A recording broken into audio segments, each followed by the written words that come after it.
Welcome back to the Dirty Work Podcast. We're still on psychedelics. Not literally.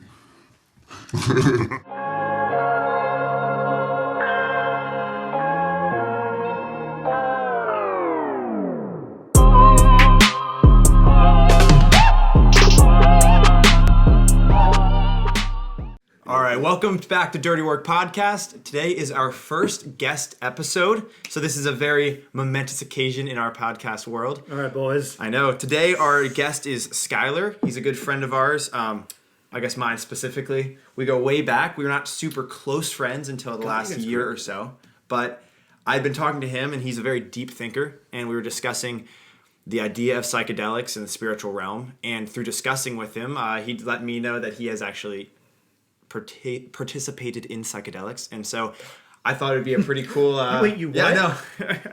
Participated in psychedelics? Participated in psychedelics. So yeah, we were gonna ask him a few questions to start off.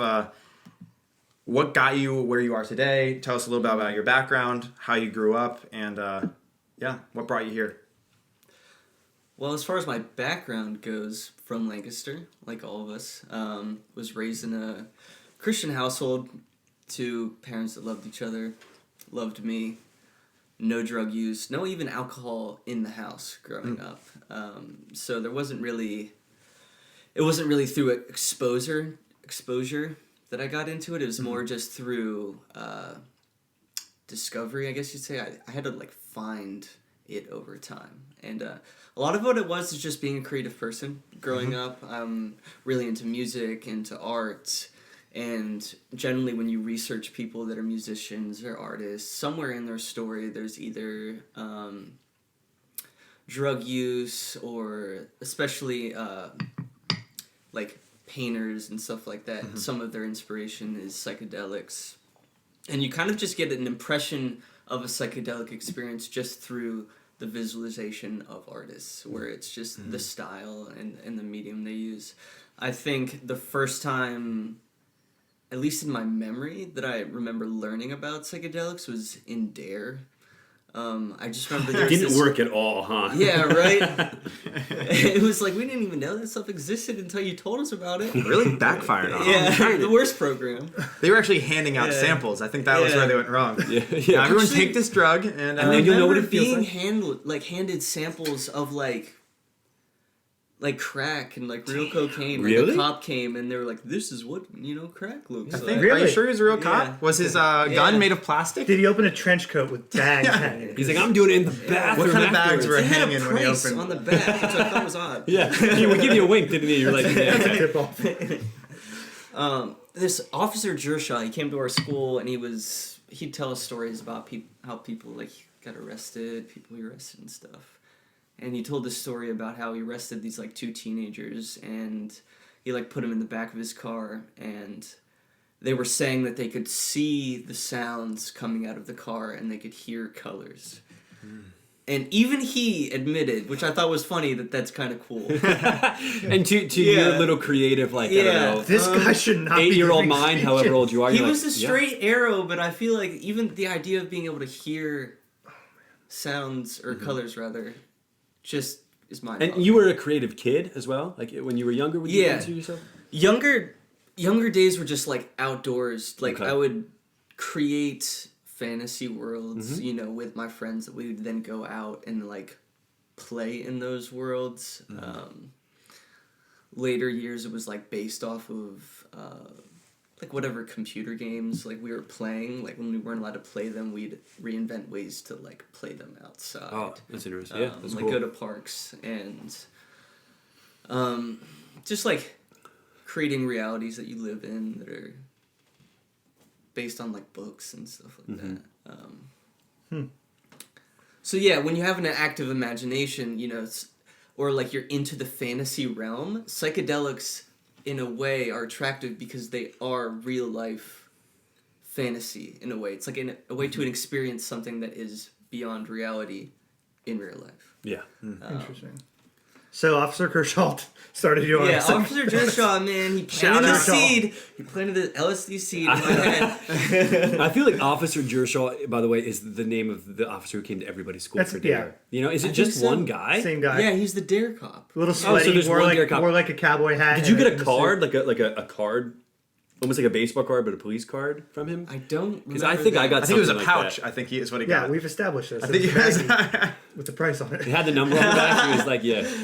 I do remember winning an essay contest in 5th grade for dare, and then reading my essay in front of the whole school about how I dedicated to be drug free, and I was never. And you're like, and you're reading it. You're like, even at that age, you're like, I'm such a sellout. I know where my life is headed. I really thought like I would never do drugs. Yeah. Because it's like horrifying when you're young. Because it's like I remember when I was younger being scared of people who were drunk. Like I remember one time in like Austria, I think, when I was like on a missions trip or something, we were traveling, like these 2 drunk guys like walked down the street and they were like banging on cars, and then one of them just like flashed our whole table, and like from that moment I was like really scared. Kids. Yeah, like that was in my mind, like what drugs are is like the abusive person on TV who like hits people. So and like, you know. Was there any negative view of drug usage in your mind?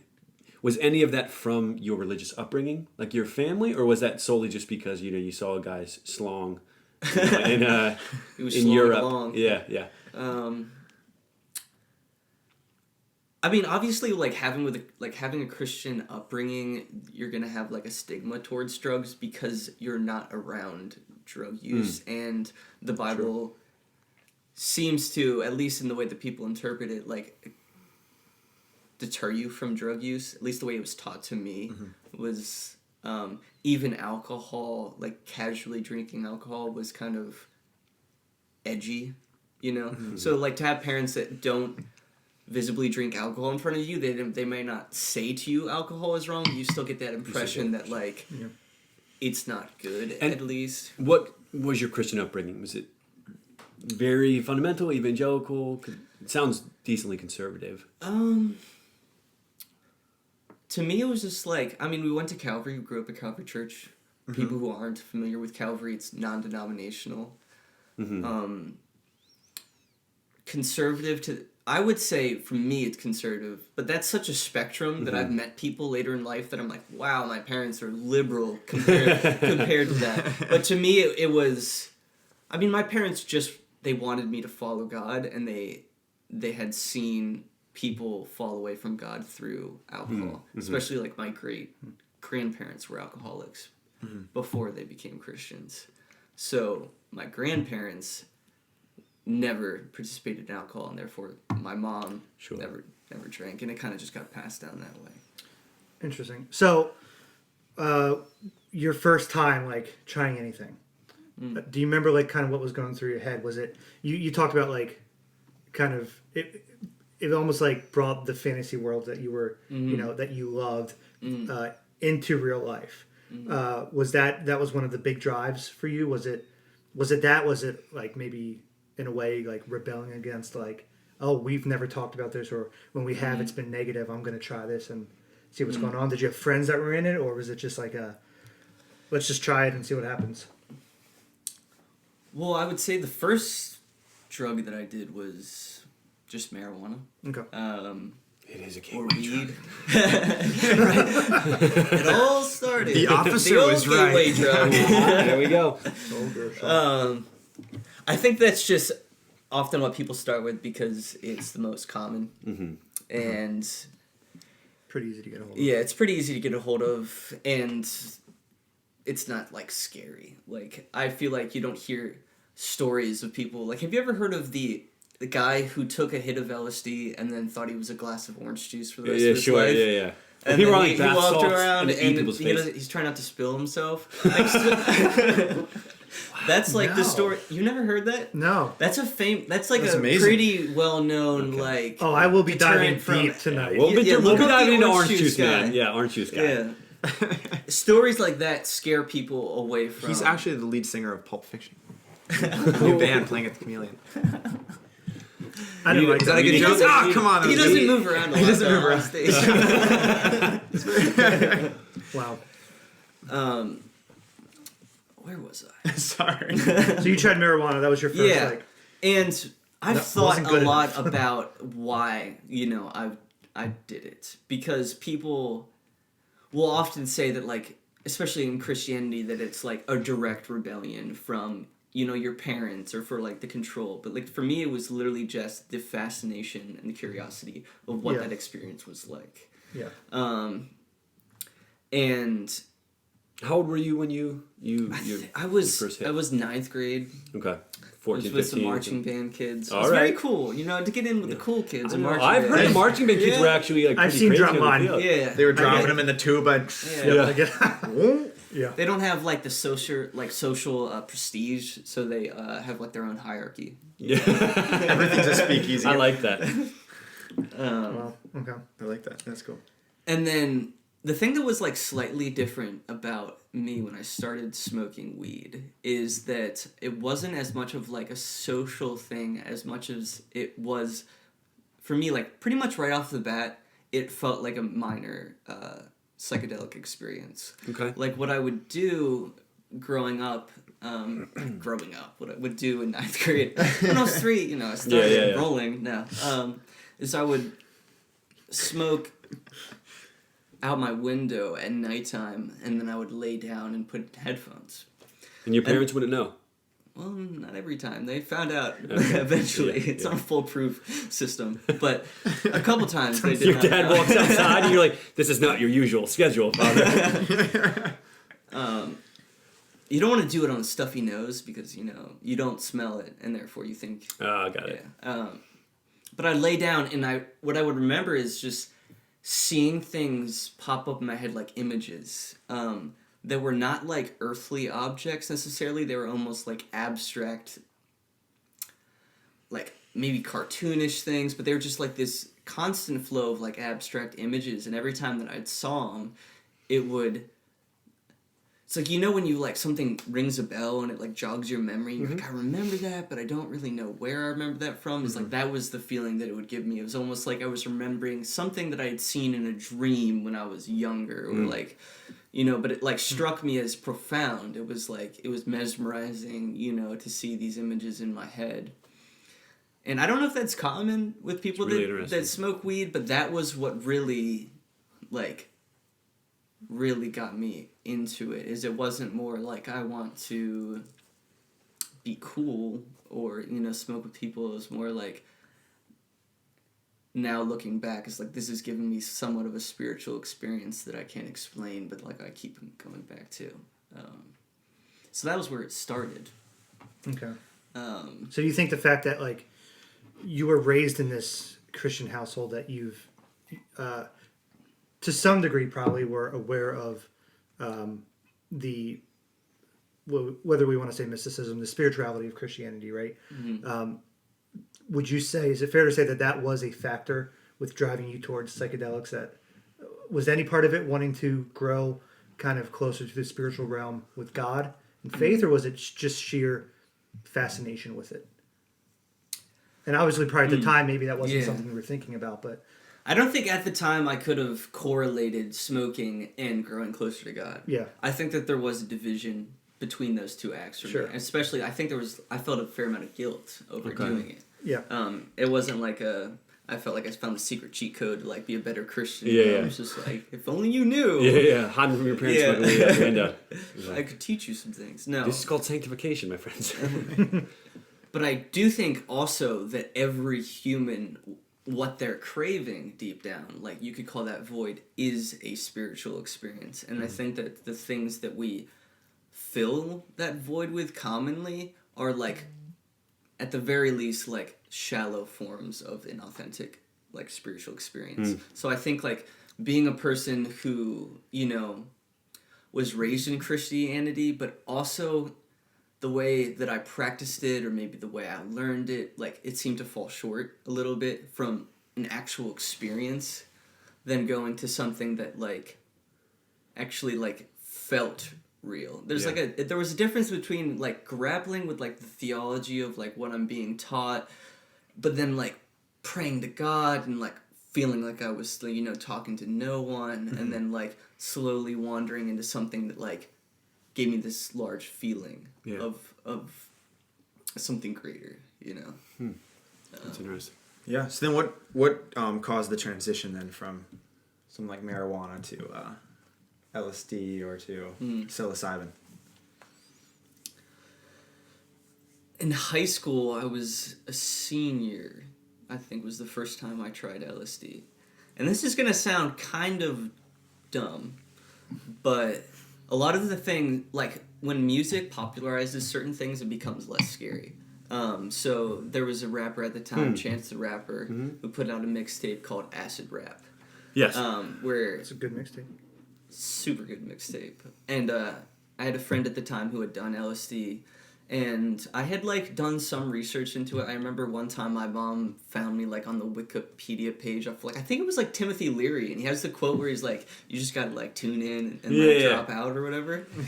And it's weird, you can't really like choose what you're interested in, but it just fascinated me. Like I just wanted to know what it felt like. I like how other moms are like, you're finding their kids on like, you know, like porn websites. And then your mom is like, why are you on the Wikipedia page of psilocybin? She was like really upset that that was interesting to me, which made me feel Can't guilty. you be like a regular kid and watch Pornhub? Yeah. Or she was like, why? Yeah, never mind. Okay. That was on the other tab. No, I was kidding. Interesting. So It's killing We're trying to get everybody on the really conservative side to apparently not tune into this episode. So yeah, Okay, but we'll garner the audience from the other. this so could be the one that's like makes people be like, yeah, I'm out. Yeah, from a monetization standpoint, it'll even out. So Yeah, we're fine. officially out. Oh, definitely. So then, so at some point, you said you transitioned from marijuana to. So was it LSD, psilocybin? What was? Yeah, the first thing I tried was LSD, Okay. and a friend at school got me like it was just one tab, and took it home. Did a horrible thing for the first time. I just took it at nighttime, before school, like school the next day. Oh, and Yes. good idea. and And then jumped on the magic school bus in the morning. Miss Riz? Why are you here? Why do you have a lizard on your Wait, shoulder? that's just what that show is. It's an acid trip. I mean, that was actually Skylar was actually the into our little heads. It is weird when you take acid, you see how probably it inspired like a lot of the things that you wouldn't really notice as inspired by acid, because like there's a way that you think and see things that is just like in a lot of cartoons and stuff, even for children. But So, back taking then- it at night, yeah, we agree, wasn't the smartest idea. yeah. And alone too. for And the allow, first time. yeah. So I wanted to ask, did you go into it? I guess you didn't go into it with anyone kind of like guiding you as far as like, hey, this is what you might experience. Did you have just any notions in your head? Like, had you heard about like people experiencing like weird, maybe supernatural entities or realms or anything, or was it to you just going to be like this euphoric like state of mind? Did where it's just you like, expect something good to happen, something bad to happen, or were you not really thinking about it? I expected something good to happen, but I also expected it to be a lot. Okay. Generally, people, what they say and what I heard a lot of is like, if you're not in a good mental state, don't take acid, because what happens when you're on it is your thoughts grow exponentially in kind of like a spiral. So there's this pleasure of like your thoughts just like multiplying and getting more profound and more intense, but that can also like, if you have like a lot of negativity in your mind, like one, it can be like super overwhelming that like, you know, it's like some people have like a lot of like feelings that they have pent up, and they have this regiment of like keeping those under control. It's like, well, when you're on LSD, you're not going to be able to do that. Yeah. So like, that's the therapeutic side of it, you could say, is that like you will be able to process things that maybe you have inside. But like if you are the type to want to really like hold on tightly to that, like you're going to be fighting against yourself, and you're going to be it's going to be a long 10 hours Yeah. of fighting. So what was the experience then for you the first time? The first time, I remember I was listening to music. It was basically I turned the lights off. I was listening to music. And the way that I described it to people is that I had an epiphany that would lead to another epiphany that would lead to another epiphany. And then I would like rip my mind out of like what I was thinking, and I'd look at the clock and like a minute had gone by. And then I would look away, and then I would have another epiphany and another epiphany. And it was just like this wild, like, kind of just like profound thought after profound thought.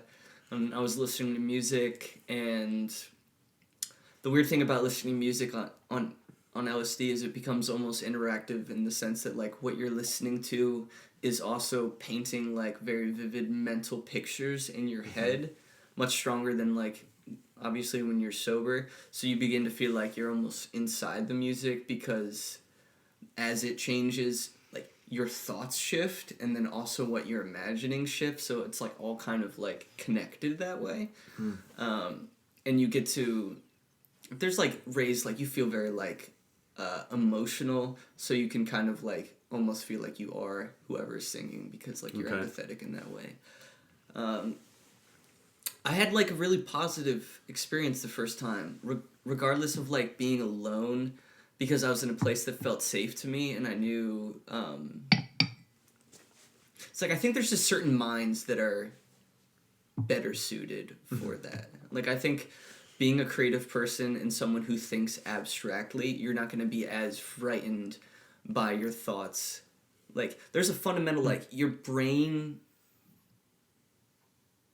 gets unprogrammed while you're on LSD. So you have, like, say you're, like, 8 thoughts that are, like, fundamental for your daily life. It's like, I gotta get up, I gotta do this. And you think, like, in a logical sense to, like, complete your day. It's like, well, when you're on LSD, there's no logical formation of your thoughts, and you're guided by, like, I guess you could say the drug or whatever that is, and it like takes you down. They say like going down the bunny hole or whatever. It's like you just go down the bunny hole. The Alice in Wonderland. Yep. Metaphor.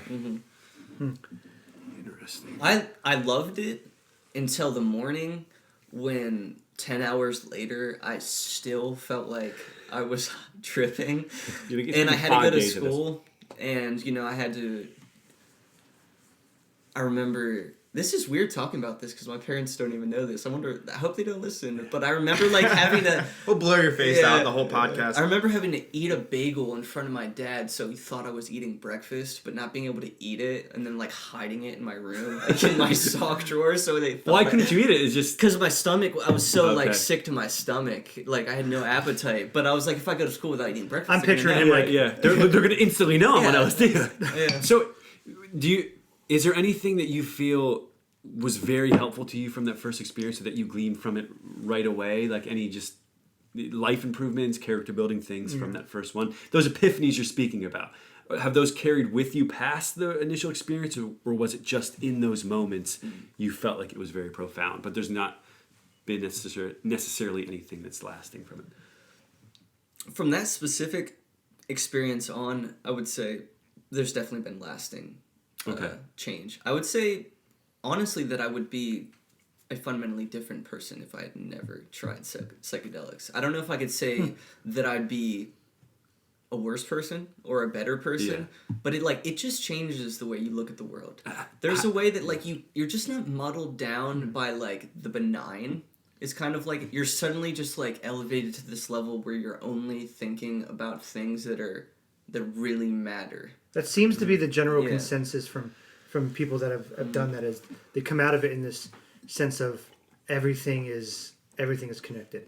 There's unity among everything, and we are part of everything, and there's this level of whatever you want to call it, deification or unlocking this divine aspect in yourself, where it's like, and you kind of dismantle these walls that you might have put up or anything, and you come to realize like there's so much more than what we know, and that there's more than just this physical world. It's interesting that that's kind of the like you're no longer content thinking about the same things that you used to be content thinking about. you'll just like you'll go about your day the next day and you'll be like, wow, like 90% of what I do is pointless. Like in the grand scheme of things. And I think that's valuable. Like I feel like at least as a thought exercise, maybe not even a quote unquote like spiritual experience, but like a thought experiment. I think it was valuable for me personally to have something like LSD challenge the way that I think and challenge my priorities. It's like the first time you check your phone and it has an app that tracks like how much time you spend on each app or something, and you go, holy crap, 5 hours of my life was spent wasted on the internet. Yeah, You know what I mean? Yeah, you ever think of just using an app instead of like LSD? The LSD app. You could just use the LSD You app. just lick It's the quicker. screen. Yeah, there you go. Whoa, right away. Yeah, but it's like it's simultaneously like discouraging and like encouraging at the same time. Where Yeah. it's like you kind of have to reevaluate like your entire life now. But it's kind of cool because you feel like you have a little bit more direction, possibly. You have more direction, and over time I began to see like a parallel between, you know, being awake consciously and being asleep consciously. I would say that when you're on LSD, you wake up to like a lot of things. You know, you wake up to like, here's one example. As I was on LSD with a friend at one point, and we were just like sitting on this hill and we were just looking over like the city, and you have this, at least I had this experience where I didn't need to finish my sentences because like we were so synced that like she just knew like the conclusion to my sentence. And there was this weird moment where it's like words became like pointless because like you just knew what each other were thinking. And that was to me like a spiritual moment. Yeah. And did she feel the same way? Do you Yeah, know? like Okay. we were. Or did she we keep were, saying, what? Yeah, What? she's like, Skylar, Excuse you're me, not making any you're sense. you're stuttering. You're missing a verb or something. No, it was. We both realized this as we were talking. We realized that neither of us were finishing our sentences, Okay. but that we didn't need to, and it was this weird Interesting. moment where it was like, you start to pick up on like, and it sounds very new agey, but it's like it's almost like your thoughts are like on a frequency. You in the hive mind, Yeah. you know? Well, almost where it's like your thoughts are on a frequency, and when you're both on the same frequency, you're thinking about the same things at a rate that is the same as each other. So like communication just changes, and it's less important. It sounds out there from a guy who hasn't done it. You know, like it sounds like what you expect the dude who did LSD to say. Like, dude, we were on the frequency together. You know?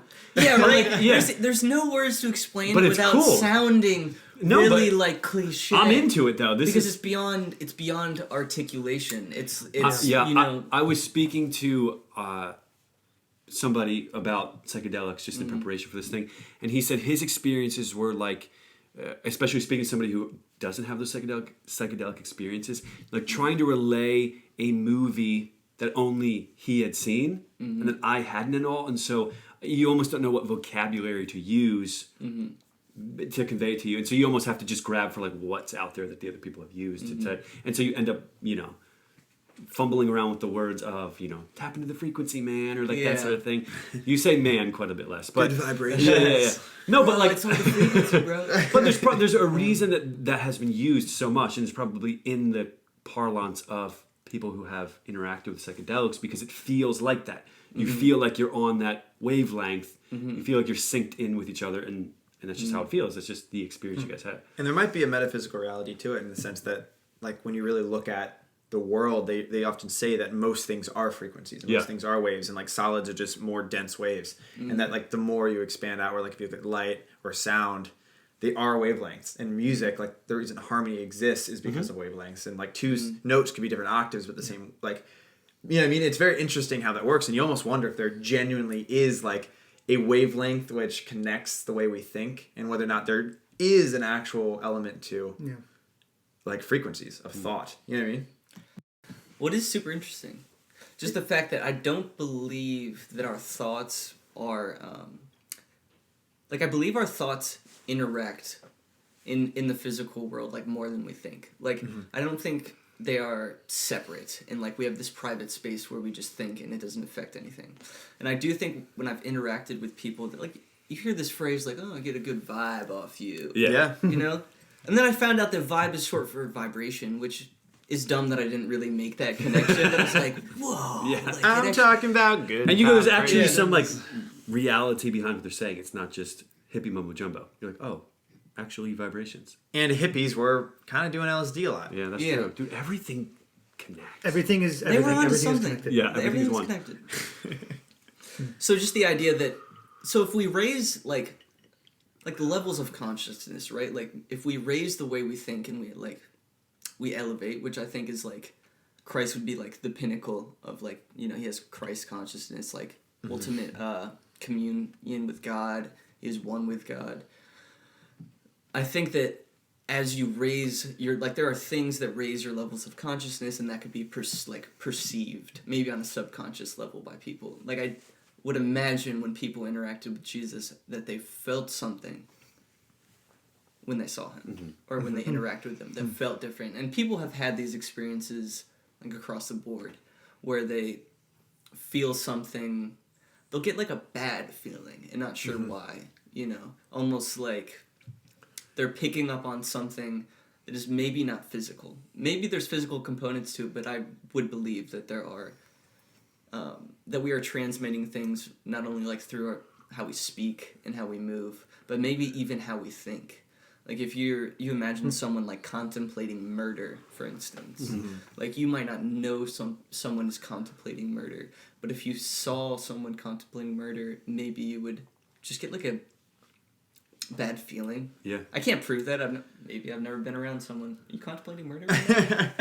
Well, there is sort of that. Look, I'm not- If he kills someone tomorrow, your whole theory is gone. Yeah, I'm not gonna. It's say a anything. good. I had no idea. tomorrow. It's like, well, scratch the podcast. Skylar was off. It's a good point you make, though, just about that reality is more mysterious than we typically think, and just the idea of things possibly floating around the ether that you pick up on. Like if you think of like that feeling that somebody's looking at you and you turn around, they are. Just that you can sense those sort of things. You know, like I mean, there's just that. There is just like that's just real, right? That you just can feel things that you can't necessarily always put into words, but more often than not, or a lot of times at least, they turn out to be true and you're vindicated somehow. And like it's almost what you're saying, like the idea of bad vibes or good vibes, though, right? But the vibrations that people put off, the energy surrounding them. I mean, I've listened to people who are well within the Christian sphere who aren't new agey really in any of that way. Like they would flat out reject that sort of stuff, who openly talk about the idea of people giving off energies, vibrations. I don't really know the science behind that, but Even if you look at like a marriage relationship, the idea of two becoming one, and like that there is like a spiritual connection in a marriage, or even between two really, really good friends. Like when you get to know that person very well, and there does become this almost spiritual bond where it's like, it's so casual, and we have to describe it in more social terms. You know what I mean? Like, oh, I just feel comfortable around them, or I can be myself. But it's like, what does it really mean to be yourself? It just means kind of like that you can just put out your normal vibrations, and that those vibrations kind of like, they don't meet any resistance. They almost fall in line with the person you're with, and they kind of like... And Stephen Bancars, I think is how you say his last name. That's the guy I'm thinking about. He was a former New Age guy, and he ran this website, spiritscience.net, I think is what it was called. And he's since, Scott was probably a member, he's since become a Christian. I was imagining the link just like going at the bottom of the screen. Yeah, check this out. Now it's reasonsforjesus.com, I think. But he flat out rejects... I've been reading some stuff off there. Have you really? Yeah. There you go. He flat out rejects all the New Age practices that he's participated in, but still very much holds to the idea that people give off energy, vibrations, and then it's sort of a thing that the way that God has structured the universe. And I think that's also the beauty of like where it talks about in scriptures, like being led by the Spirit and being followed. Like I think a lot of that is like sensing things that don't really make logical sense and then following like that prompting by God. And I think that you can go throughout life like not believing in like some of the more mystical nature of like having a relationship with God, and that could become your reality. But I do think like, at least for me, like as I've taken psychedelics, it's opened my mind to at least that being possibly true. It's less far-fetched because I've had an experience that like somewhat aligns with that, and it's Okay. allowed me to be like more prompted by like the spontaneous like feelings that I have. Would you say psychedelics for you have helped you really stay out of the naturalistic camp that like physicality is the only thing that exists? Has it opened up the idea that other realms do exist? Yes. Okay. I mean, at this point, I just don't think it makes any sense. As far as like, if you just look across the board about like how many stories and how many cultures of things that are beyond natural, it doesn't make very much sense to me that all of these are fake. It makes more sense to me that like they are people processing things that they don't Sure. understand. Yeah. Perhaps maybe some of them are fake. But I don't think I could go as far as to say is like the physical world is the only world. I think that is kind of at least contradicts what feels right. Yeah. Or logical. Well, to I me. would say contradicts what we hunger for. Yeah. Too, right? Because like you were saying, everybody, generally, most people are looking for that deeper spiritual experience within themselves and that relationship with God, probably you could say, even though they might not be interpreting that way. And our problem is sometimes we fill those with other things that aren't ultimately the most beneficial to us. But What I learned over time, definitely through like as my drug use got worse, and eventually became a problem, is that just through becoming sober, is that like there's an important aspect to having a natural spiritual high. And because you can take a drug and have an experience, but you know why it happened and you could recreate it. I think the most powerful things are when you almost randomly have an experience that strikes you as like oddly profound, or like someone says something to you and like it's almost like they're speaking into your life, you know, things like that, because you don't know why they happen. I think that makes them more powerful. And I realized over time that what started out was maybe like more of just like an innocent experience. It became something that I had to sustain. Whereas like when your only spiritual experience, as I stopped like going to church, as I stopped like building a relationship with God, my only really spiritual experience was through drug use. I had to like keep that as a part of my life. And that's when it becomes like an idol in your life, because you're taking something that is less than God and you're, you know, making it your God. And I think that would be one thing that I would warn people about when it comes to psychedelics, is that I've talked to people and they're like, man, I've had a greater spiritual experience with psychedelics than I ever could have like with the Bible, you know? And it's like, that's because you have to like read and practice and be disciplined when it comes to things in the Bible. And when it comes to drugs, you just take them, you know? And I wouldn't go out and say like, don't do psychedelics, but I wouldn't really go out and say do psychedelics, because looking back at my life, all those experiences, I see like how God has used them to build me into the person that I am. But I also can't say that that's the way to become a great man or a man of God, or like that's the only way to become wise. You know, it's just the way that it happened. So, if I may, and if this question makes any sense, you mentioned at some point during your journey of psychedelics and everything, you stopped going to church, you stopped maybe not believing in God, but basically you stopped actively participating in the faith, so to speak. When do you think? Because obviously now we talk and we consider you a brother in Christ now. So at what point do you think that you almost, maybe this isn't the best terminology, maybe you married the two? And again, not that you're promoting doing psychedelics, not that you're saying no, but at what point do you think did you kind of come back to God and kind of fall under the mindset that, you know, like you said, that maybe these things that I went through, God has used them to, I don't know, take him more seriously, take the world more seriously. Can you pinpoint a direct moment? Or is it just, maybe that's not fair to say a direct moment, because everything's a journey, right? But where do you see that God really kind of grabbed you and kind of brought you back? I can't pinpoint like, Pin pat. I can pat the pen and the pin. This is how you speak after getting LSD. Oh, Too many It doesn't years. have any bad side effects. It doesn't have I promise you. It doesn't have any bad side effects. I can Sure. pinpoint a month of my life where everything came to a culmination. Yeah. And I was in Las Vegas, and I was lost, but I was searching, and I was like, God was giving me knowledge, but it was like building to a point where like I felt like the last thing that I realized was that in my pursuit of knowing God, what I was really doing, I was trying to become God, and I was a horrible God, and like I started to like. Eventually, if you do like enough psychedelics, there does become like a schism in your mind of like, at least for me, where it's like what's really real and like what's not, because like everything can become abstract, and you can start to feel like even like when you're in real life that it just feels fake.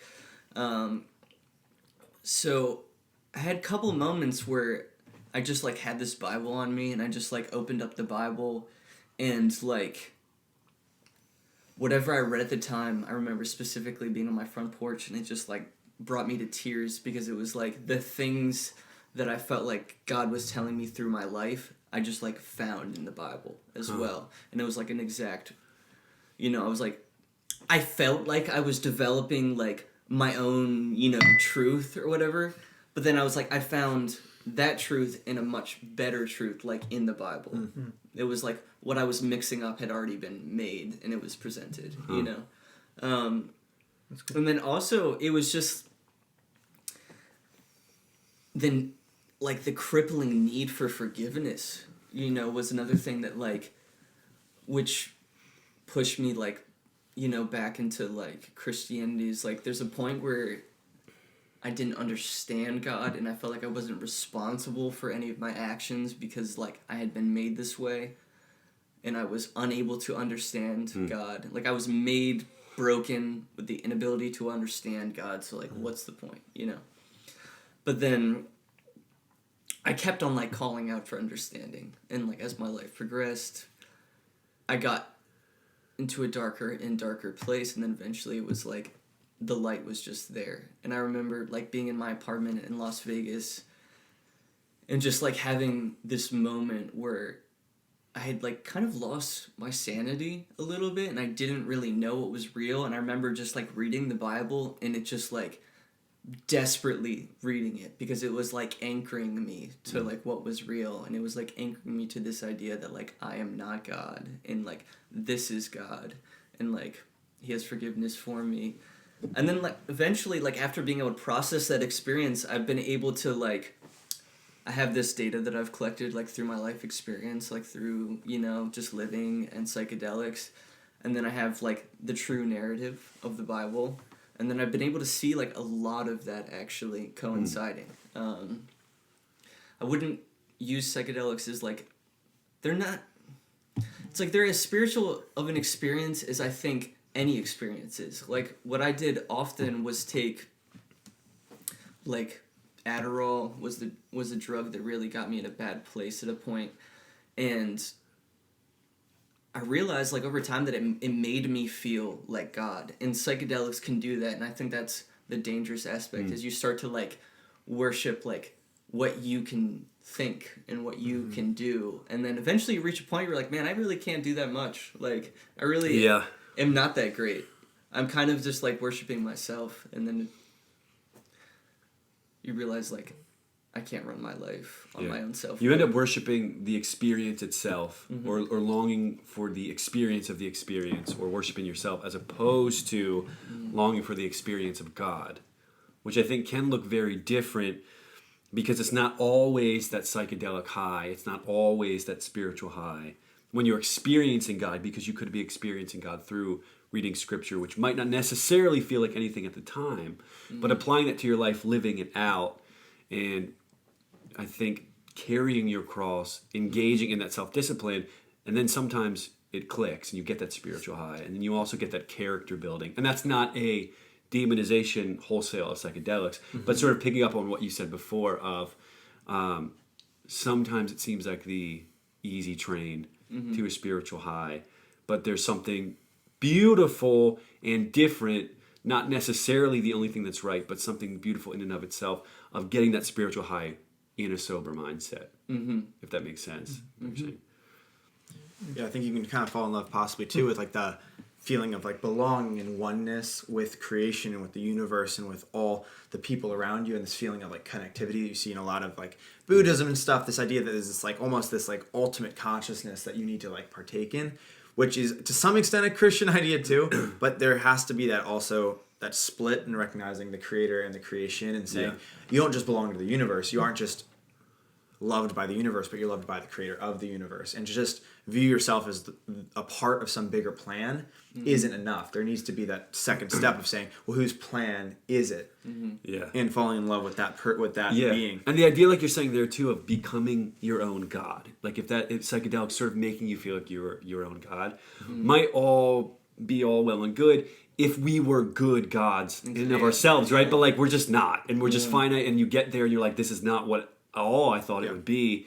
Whereas a genuine life in Christ would be union with the eternal God himself, being himself, and where you eternally grow in that wisdom and in that deity, and you go, well, this is pretty awesome. And we are deified, and we are made God by grace, what he is by nature, but it is different, and I think it's better. I think it's a better narrative because we're just not good gods ourselves. We're just kind of boring, and we can't control things that well.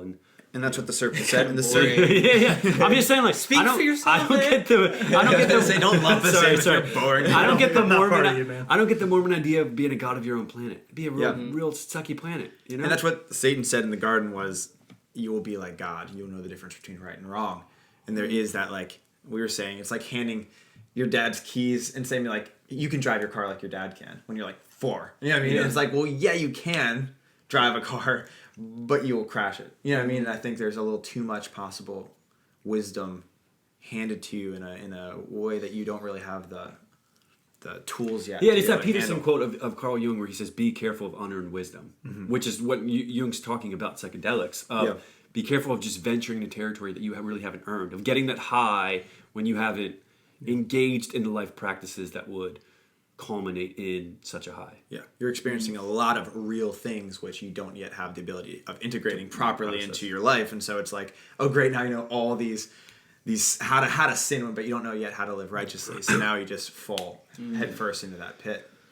Yeah. So that's awesome, man. It seems like you learned a whole lot about kind of yourself, and like you said, you kind of at some point you came back to. I like how you were able to pinpoint like. Yeah, It was like, a crazy time. Yeah. Like, and when was this? How long ago? it's around 7 months ago, so it was Okay. like October 4th. And Or, Not like, long it was- ago though. Yeah. Yeah, Comparison it time. feels like very recent. Okay. But did you kind of when that happened? Did you make a pact? Because we were talking off camera a little bit how you're in this place now where you've made a vow to God, yourself, and family, friends to be sober. Is that, do you think, like, did that happen immediately?